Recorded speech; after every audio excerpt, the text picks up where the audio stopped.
In this video, I'm going to be explaining how to play the game Fruity Loopy by LogicMills. For this game, you can have 2 to 8 players. And the way that you prep is you shuffle all the cards. And what you're going to do is you're going to take off the top 5 cards. 1, 2, 3, 4, 5. They're going to form a discard pile in the middle of the table. This is just so that players cannot count the cards and they can't guess exactly what card is coming up. This is because this is a triangular deck where there is 1 1, 2 2s, 3 3s, all the way up until 10 10s. Now, what you're going to do is you're going to put the rest of the cards in the middle of the table. Next, you're going to deal out 1 card to each player.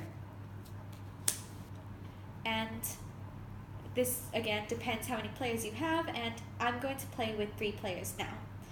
The way that the game then proceeds is you determine the first player by looking at the cards that are on the table. In this case, we have a 4, a 5, and an 8. The person with the lowest value card, in this case the 4, is the first person. Let's say that we had a tie though. Let's say we both had 2 4s. We would then both open a second card. And we would then see whose was lower. I have a 7, this person has a 9, I am lower, so I become the first person.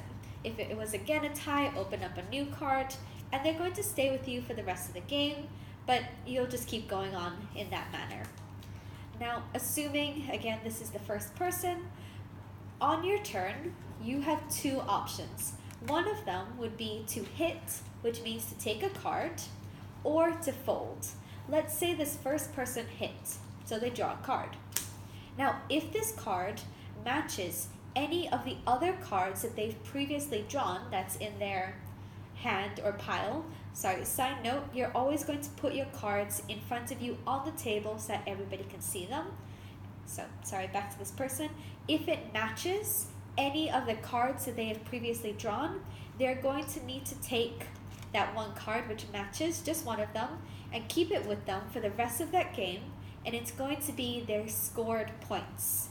And all the other cards then get collected and reshuffled, so a new round is begun. Reshuffled, and in every round, remember to take out those 5 cards, 1, 2, 3, 4, 5, and deal 1 card out to each player.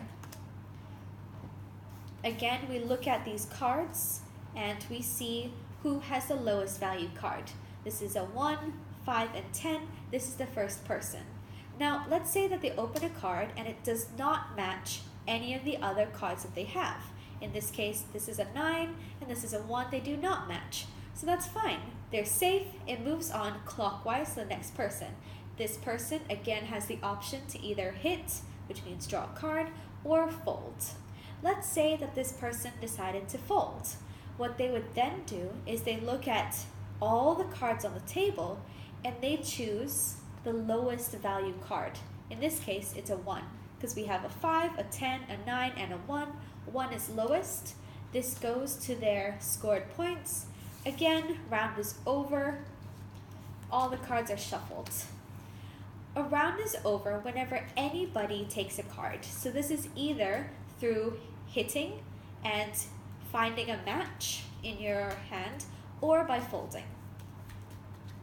So this is the way that the game works.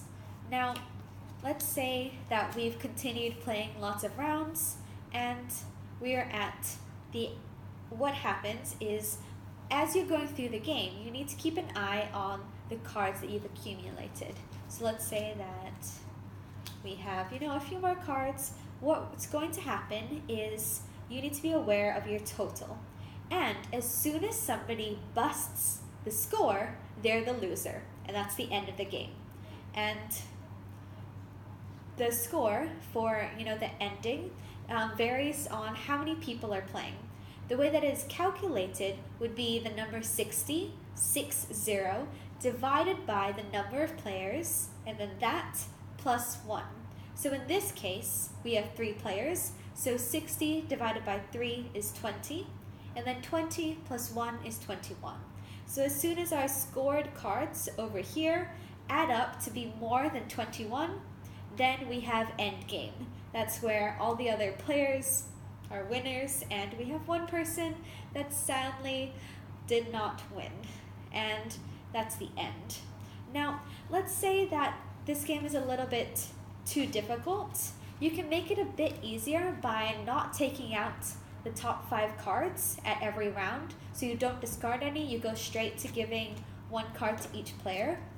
Or you could reduce the deck, whereby instead of having cards 1 to 10, you could just have cards 1 to 6 or 1 to 8. So you still have the 6 sixes, 5 fives, all the correct ones of those numbers, but you just make the deck a little bit smaller. Another way is to create a little piece of paper that has all the numbers written on it. So 1, then 2, 2, 3, 3, 3. And then as the game goes on, each player is allowed to tick off the cards that have been played or have been moved into the discard pile. But I would just suggest keeping it to the original version, and it's a good level of difficulty, and it really does help make the game, a lot of fun to play. Thank you for listening.